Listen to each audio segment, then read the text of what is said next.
welcome back to Football League World TV. Final show of the week coming up for you, and of course the weekend preview. Plenty on the line in the Championship, League One and League Two this coming weekend, and from this coming weekend to the season at the end. So yeah, plenty to talk about this afternoon. I'm your host, Alfie Burns. Joining me is my colleague, Marcus. Marcus, how are you getting on this afternoon?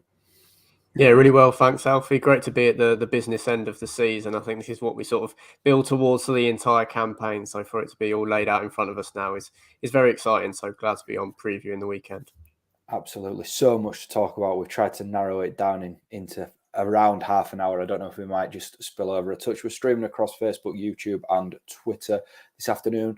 So if you're joining us and you're going to a game this weekend, or you just want to get your score prediction in for the game that we're discussing, please do, and we'll get your comments up on the show. Without further ado, we're going to get started with the Championship.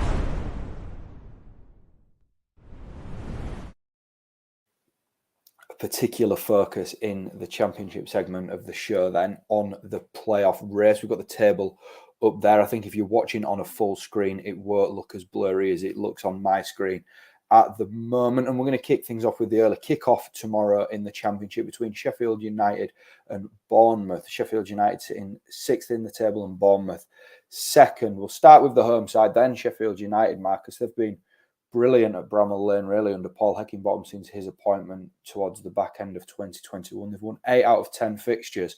But in terms of the table, this is their biggest test on home soil so far, isn't it? Yeah, it definitely is. Obviously, we saw them win at Fulham towards the back end of last year, so they've shown that they can handle the pressure coming up against these bigger teams. Obviously, at Bramall Lane, it's a completely different scenario. Obviously, they smashed Middlesbrough 4-1 a few weeks ago in midweek at Bramall Lane, just showing exactly what they are capable of. It was more of a sort of timid 1-0 win over Queen's Park Rangers in midweek, but a match that they definitely dominated. They weren't really at all... QPR created precious little, and they weren't allowed to really ever get a foothold in the game. So I think that will build some confidence, even though Sheffield probably haven't been as impressive as they were sort of in the opening months of the year. In the last few weeks has been more of a grinding it out process. But Billy Sharp dropping out of the side due to injury has led to that. He's believed to be in contention to feature tomorrow. Be interesting to see if Ollie McBurney gets a second consecutive start. Did start in midweek in the 1-0 win over QPR, but still actually hasn't scored a league goal all season. A lot of those appearances have been from the bench, but I definitely think that there's a player still in there who can score goals at this level. He's performed very well for the Blades over the last few years, so I think it might be a case of him just getting one under his belt, and then the chances, and then he will be able to be a little bit more clinical than he has been. But no, the challenge of Bournemouth is an exciting one, a good chance for the Blades to test themselves against a side that is definitely favourites to finish second in the league, obviously coming off the back of that defeat against West Brom in midweek. And to be honest, I think Bournemouth are being carried by their extremely good form at the start of the season. That's why they do have this cushion inside the automatic promotion places. But I expect Sheffield to be able to make the most of this one. They're definitely firm favourites in my eyes. Yeah, let's talk about Bournemouth. And they've been hit and miss really over recent weeks. I think we can both agree on that. I think you touched on it in a show earlier in the week, Marcus, how there's a couple of clubs just below them in that table that could potentially get to them if the form doesn't readdress itself. Do you think there's going to be a case of Bournemouth looking over their shoulders at the moment? Potentially. I think there definitely will be, but I do think the gap is probably too big at this stage. Obviously, Forest have been playing amazing lately. They're just 8 points behind Bournemouth with the same games played, of course, as you can see there. And yeah, the way they've been playing, I can see them getting quite close to that. And they do play Bournemouth in the penultimate game of the season. So if they can get sort of within 5 points of them by the time that one rolls around, or gain 5 points before the second to last game of the season, then it would leave everything still on the line. But of course, that is a big ask for Steve Cooper's men. So I don't think Bournemouth are home and hosed at all. They've got a difficult run in. And yeah, obviously results like I think it was Tuesday evening's loss at the Hawthorns won't be too encouraging. We looked at these January signings and thought they've got to go up now, but I think it's probably made them worse. Too many cooks for the Cherries. So yeah, they've definitely still got a little bit more work to do. And I think Forest, if they can sustain the way they're playing, could potentially have a sniff of getting into that conversation when we've got a handful of games left. Yeah, let's get some predictions then for this game. Sheffield United versus Bournemouth, Marcus. I'm going to go similar as midweek, 1-0 Sheffield United again. They're not really at their fluid best at the moment. I think the amount of attacking players that they've got out has definitely led towards that. But I can see another very assured defensive display, and Bournemouth not offering too much on their travels. So I'm going to go 1-0 Blades. Yeah, I'm going to agree with you that I think Sheffield United will win this game. I just think that home form under Heckingbottom's been fantastic. And every time you turn up at Bramall Lane, you can't really envisage Sheffield United losing. I've gone for 2-1, but yeah, another Sheffield United win.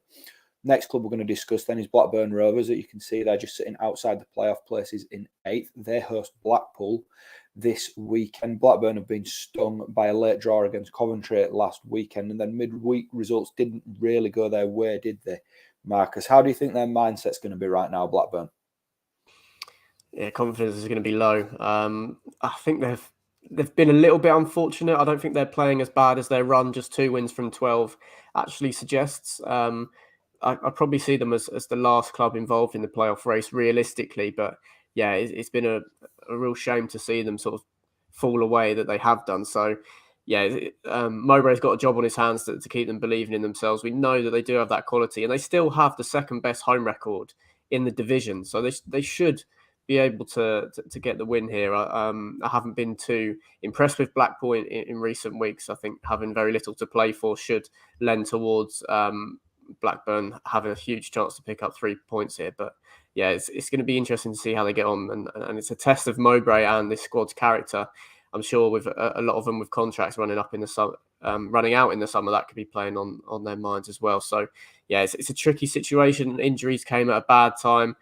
I still think they're as good as they were when they were sort of more comfortably inside the playoffs. I don't think they've regressed as much as the likes of QPR.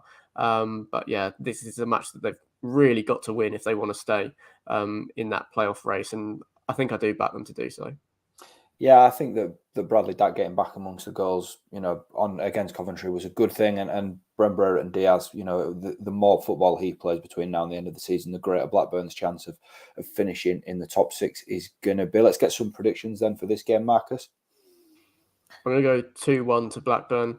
Blackpool, I think, quite unpredictable at this stage, but I don't think they've been hitting the previous levels that we saw sort of at the start of the season and during the middle. So, yeah, I think Blackburn can get the win, but it might get a little bit nervy just due to the lack of confidence that they're playing with at the moment. So I'm going to go 2-1. Yeah, I think this is a tough fixture for Blackburn. I've got a 1-1 drawdown. Sat on the fence a little bit, but I can see Blackburn dropping more points this weekend. Next up then, Middlesbrough versus Hull City. Middlesbrough, of course, in 7th, as you can see on the screen. But they did lose out to Fulham in midweek at the Riverside. They don't lose many at the Riverside, though, it's got to be said. This is a decent fixture for them to bounce back in, isn't it? Yeah, and the huge news and the boost for Borough fans is that it looks like Isaiah Jones is going to be fit to return. Whether that will be from the bench or the starting 11, we'll have to wait and see. But that was really concerning when I didn't see him on the team sheet in midweek. Such a huge player, providing an attacking threat from right wing back. I was sort of thinking back to January when Wilder had the chance to recall Jed Spence, and then Jones gets injured just as you get into the nitty gritty and the important fixtures of the season. A 1-0 loss to Fulham isn't too bad, really. It looked like a really competitive game. I haven't been that impressed with Hull, to be honest, since Shota Arveladze came into the dugout there. I think it's just 2 wins from 12 for them as well. And as you allude to, the Riverside's been very happy hunting ground for them this season. They're 4th in terms of a home team table. So I definitely think this is an opportunity for Borough to get back to winning ways. And start really cementing that place in the playoffs, which I think we've all been expecting them to do for quite a few months now, but there have been little hiccups along the way and resurgences from the likes of Huddersfield, Luton and Forest have made that harder. But yeah, I definitely earmark this as a bit of a home win banker. Yeah, just on Hull there, you touched on it. They've been really, really inconsistent, haven't they? And just quite underwhelming, really. What kind of performance are we expecting from them this weekend? Well, I was really impressed when they picked up that 2-0 win at Coventry a few weeks ago. Cov were kind of still in that playoff conversation at the time. But yeah, they seem to have been one of these clubs towards the bottom of the table, like Bristol City, like Birmingham, who the points deductions have dug them out of a lot of trouble this season, to be honest. If they do lose Keane Lewis Potter in the summer, then I think they're going into next season really struggling, because Arveladze is very, very unproven. I think he's won maybe 3 games since taking charge in quite a long period of time now. It's a really tricky ask, to be honest, to go to Borough at this stage of the season and pick up points. It is a team with a lot to play for against someone with not much. So maybe Arveladze will be sort of testing things out for next season. But yeah, it's going to be tricky. They got a 0-0 draw at Sheffield United maybe a month or so ago. I remember maybe they'll look to sit in and try and contain Borough again. But yeah, I can see them being quite defensive because they haven't been exactly free scoring of late. But I think Borough should be able to get an early goal and make this one quite comfortable. Well, let's get your prediction then, Marcus.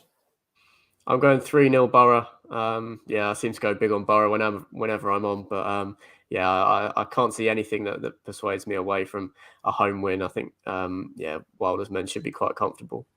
Yeah, and we've had a couple of comments in back in Middlesbrough wins, and I'm going to do the same. I've got 3-1. So if all 4 of us are wrong, the two lads that have been in the comments, and myself and you, Marcus, then that'll be a shock way if Hull can get something. On to Forest then. Forest play Birmingham.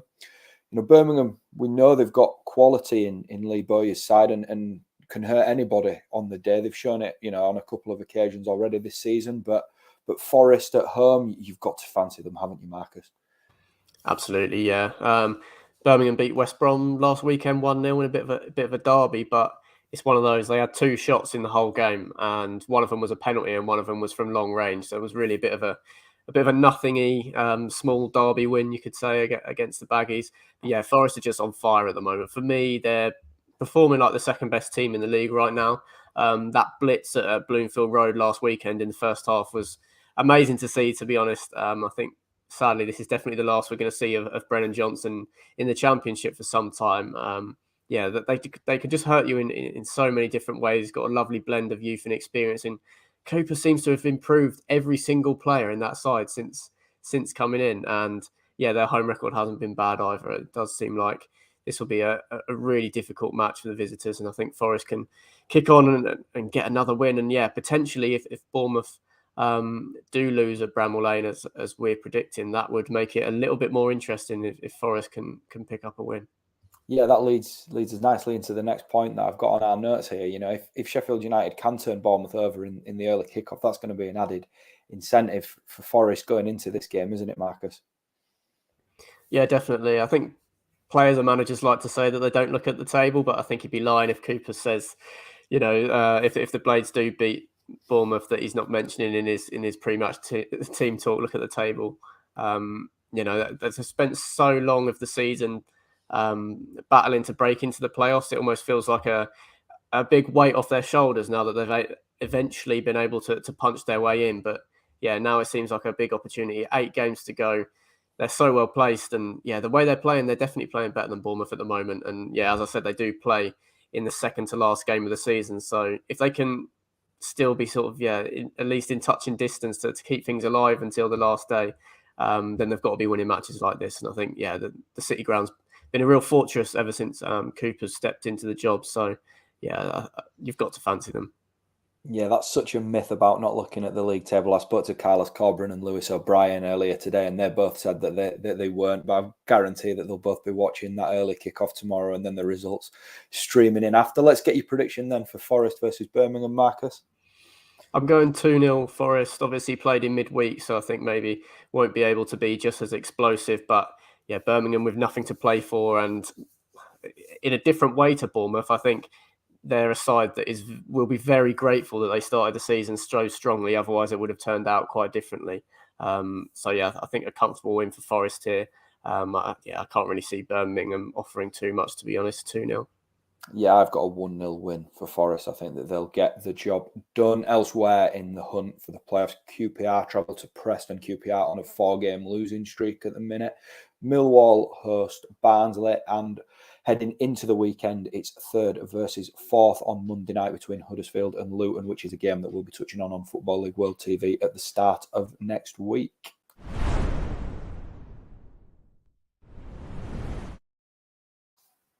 On to League One then, and only one place to start really. AFC Wimbledon versus MK Dons, a fixture that needs no introduction.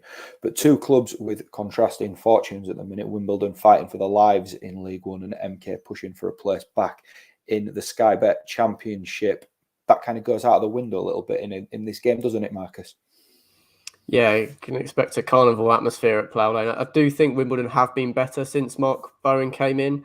A 1-1 draw against Charlton in midweek, maybe a little frustrating given the Addicts went down to 10 men, but a late equaliser from Zach Robinson does maybe build a little bit of momentum, gets a point on the board after their crushing late loss at Sheffield Wednesday last weekend, which I think they should take a lot of positives from, being able to mix it with the Owls for so long, considering how impressive they've been on their home patch since the turn of the year. I quite like this young attacking duo of Zach Robinson and Ayuba Sow at the top of the pitch. It is quite energetic, lively, and bound to cause some problems against an MK side that I think have been running a little bit hot to thrust themselves into the automatic promotion race. I know they're in second, but I do see it as a little bit of a false position due to Rotherham's games in hand. And obviously, it's going to be a character building experience for some of these young MK players travelling to Plough Lane.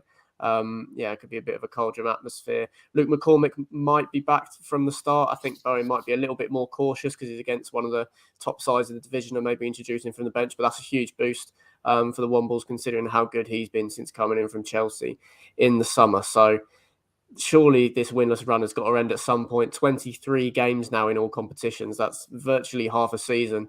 There's a lot on the line at both ends of the table. It really is a truly enticing encounter.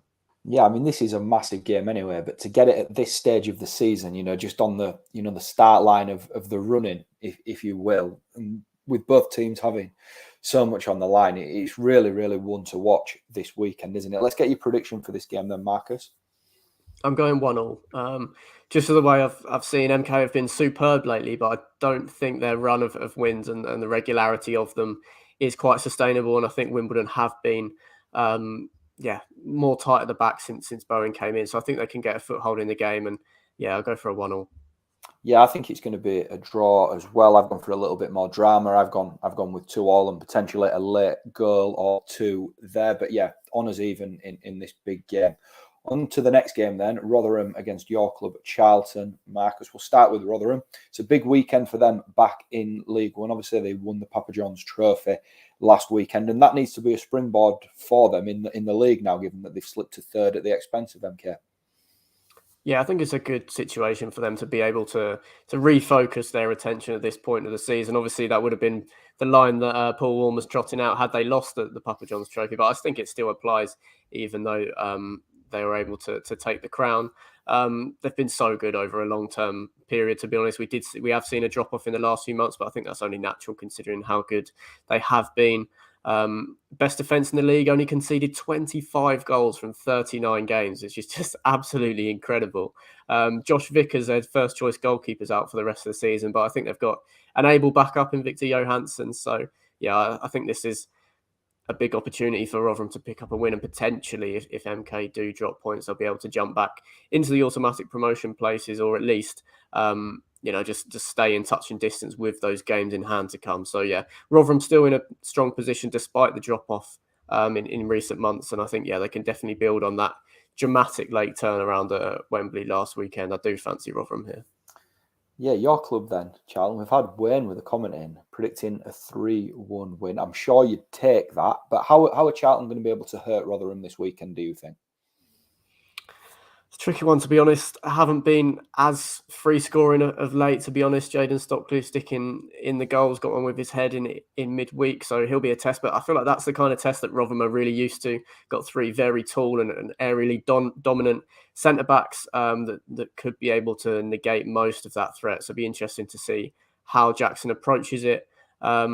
Charlton as well with Sam Lavelle, his season ending in midweek with a dislocated shoulder, and then Ryan Innes coming on and getting sent off, being suspended. So Jackson will have a decision to make as who should play at the centre of the back three. Jason Pearce has kind of been that go-to man this season when there's been injury absentees, but he wasn't even on the bench at Plough Lane in midweek. So it'll be interesting to see which way Jackson goes with that. In terms of ways to hurt Rotherham, it's really difficult. According to expected goals, they've got the best defence in the league this season. And I think looking at this small sample size, sort of 7-game mini season left for the Millers, I think Warren will be focusing on being defensively watertight, maybe even more than how good they can be going forward, because that's a way to keep yourself on the fine margins, and potentially if MK do drop off, then they won't need to be winning every game to make sure that they get top 2. Where did Charlton hurt them is a really good question, to be honest. I'm a bit dumbfounded with that one. It's hard to pick holes in the Rotherham side, and Charlton, despite picking up 3 wins in a row before their recent run, haven't been too convincing, really. It was built off defensive solidity. So I think it's a big ask for Charlton to go and do Wayne justice and win 3-0 at the New York Stadium. I think it's going to be a really tricky game. Let's get your prediction for this one then, Marcus. I'm going 2-0 Rotherham. I think Charlton have hardly anything to play for, so you can forgive a little bit of a loss of motivation. Also, not being as solid at the back without Sam Lavelle, who, when fit, has been a very big player this season. So, it's going to be an interesting one. Obviously, Charlton played in midweek as well, where Rotherham didn't. Had to soldier on with 10 men. I'm sure that will take its toll on the squad. I think most of the form and things surrounding the match point towards a home win, 2-0. Yeah, I'm going for a home win as well, but I'm expecting quite a topsy-turvy afternoon. I've gone 3-2 Rotherham here, and I know you've been speaking about Warren wanting Rotherham to be watertight in this run-in, but I just fancy goals in this game. I think we're getting to that sort of silly point of the season where things just happen that you can't really predict. So I'll go 3-2. Final game in League One that we're going to touch on then is Oxford in 8th, taking on Sunderland, who currently sit 7th. 2 clubs obviously just outside the playoff places at the moment. For Oxford, they are without a win in 3. Marcus, how costly could another defeat be this weekend, particularly one against Sunderland? Yeah, I kind of look at that with both sides. I think if a team ends up losing this game, they face a real uphill battle to get into the playoffs. Obviously, particularly Oxford, just because they are narrowly behind the Black Cats in the table, with Wickham and Sheffield Wednesday sort of sneaking into 5th and 6th in the last few weeks. Really disappointing loss at Wickham in midweek for Oxford.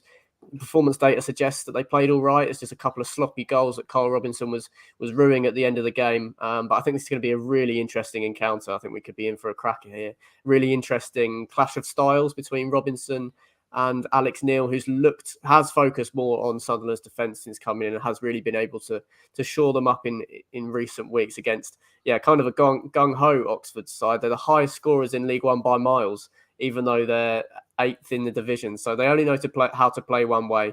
Alex Neil will be hoping that they can keep it tight early on and establish some kind of control in the match, because if Oxford break the deadlock early, kind of forces the Black Cats to come out a little bit because of how sort of disappointing a loss would be. And then we could see something very interesting play out because of the sort of end of season feel to it. But from Sunderland's point of view, because of where they are in the table, even though they need a result to climb back into the playoffs this weekend, I do think a draw would be quite a good result. It sort of keeps Oxford at bay, and then they can go back to the Stadium of Light and look to really kick on. So, really intriguing match this. Nathan Broadhead's come back into the side for Alex Neil. Really successfully in recent weeks. Be interesting to see how he gets on. But, I think this will be a really exciting match, with Oxford needing to make up for that poor run at the Stand. Yeah, I think you made a really interesting point there, where the winner of this, could potentially sort of be, looking at the top 6 and thinking that they're definitely going to get in there. But for the loser, for either side losing this game, it could be really costly come the end of the season. Let's get your prediction then, Marcus. Well, there's been some good injury news for the Yellows. Cameron Brannigan's going to come in. He missed out in midweek, and Elliot Moore's also back and available for selection, who's a much better suited player probably to play in the centre of a back 3 than Sam Long. Not sure if they're fit enough to play from the start. I'd possibly expect Brannigan to come straight back in and maybe Moore to be on the bench, but I think that is a big boost for them. Brannigan's been so important to the way they play in the last few years, and he's really nicely complemented by the likes of Herbie Kane in midfield. So I think Oxford just have a narrow edge here. I'm going to go with 2-1, possibly a dramatic late showing. But this is going to be a really exciting match. Yeah, I've gone 1-1. I can't really split these two heading into this weekend. And I think what you said again earlier about it being a fairly decent point for Sunderland if it does finish 1-1. So 1-1 for me.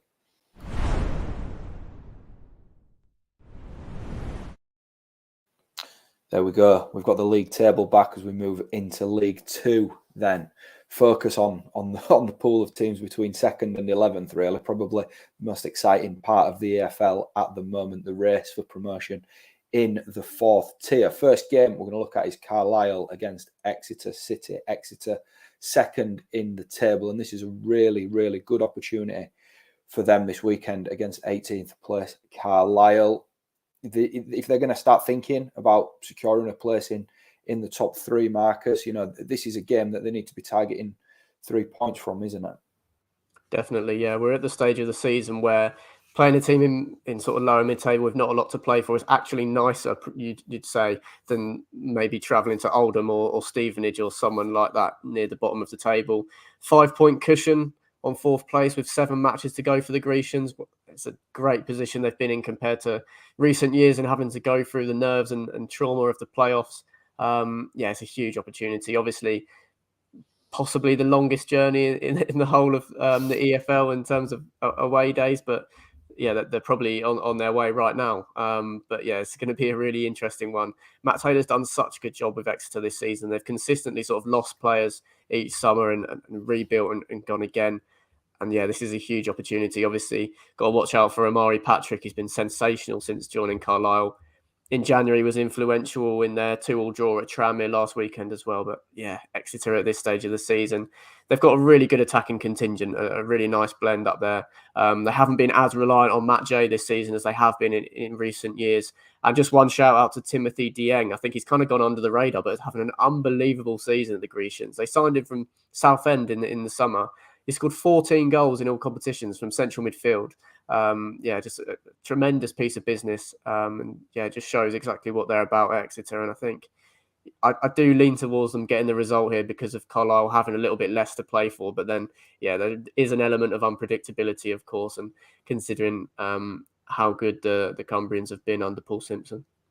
Yeah, I've got a real soft spot for Exeter. I've been on, in with all the ultras at Exeter in the past and watching on at St James's Park, and it's a great place to go watch football. So I'm hoping that this is their year and that they can finally get back up into League One. I'll put you on the spot a little bit here, Marcus. Do you think it will be? Do you think they'll go on and secure automatic promotion? I do, yeah. It's been really cruel, to be honest, hasn't it? Seeing them lose those 3 playoff finals in recent years, and to be able to eradicate that doubt this season is such a huge opportunity. I think it's a really nice cushion at this stage of the season with a game in hand as well. Just looking at those sides beneath them, a lot of them are in good form, but I think the cushion should just be enough, and they've got quite a nice run in as well. I think Exeter will get automatic promotion, and I think they'll be able to sort of edge towards that with a 2-1 win at Carlisle this weekend. I think it might get a little bit nervy just because there are plenty of survivors still in that squad that have come so close to getting out of League Two and just missed out that, it might be playing on their mind a little bit, but I'm expecting Taylor's meant to get over the line. Yeah, me as well. I've gone for a 2-0 win here. Fairly routine, but again, a goal for Carlisle and that could change the picture completely. Final game that we're going to look at then is Tranmere versus Bristol Rovers. As you can see, they are sitting 7th and 5th heading into the weekend, but the table as a whole is just ridiculous, really.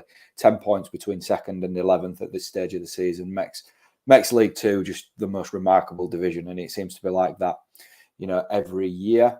This game then, Tranmere versus Bristol Rovers. The winner can give themselves a real sort of shot at getting into the top 3.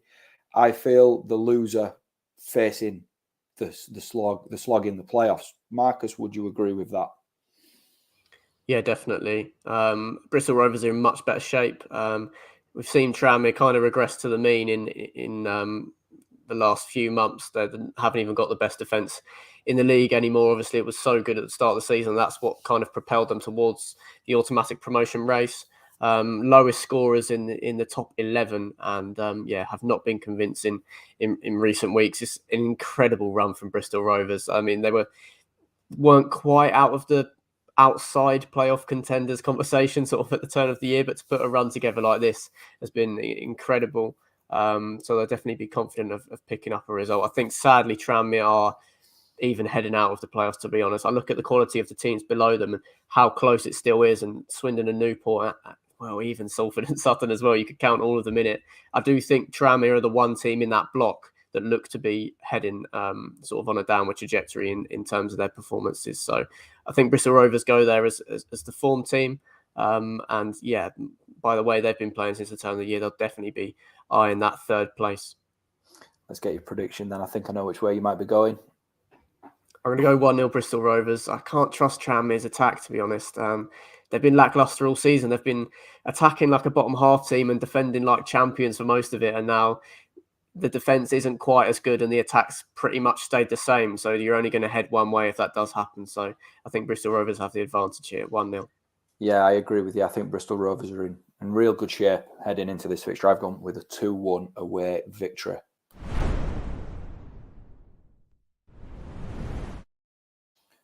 That concludes this afternoon's preview show then. Thanks to Marcus for joining me and everybody that's got themselves in the comments with their score predictions. It's been good that a lot of you have been agreeing with what me and Marcus have been saying. You know, that's always good to see. We've got loads more coming up on Football League World TV next week, including previewing the Huddersfield and Luton game, looking back on the weekend's action and looking forward to what's to come in, you know, over the Easter weekend. Such an exciting time to be covering the FL. So please do join us again and we'll hopefully see you all again soon.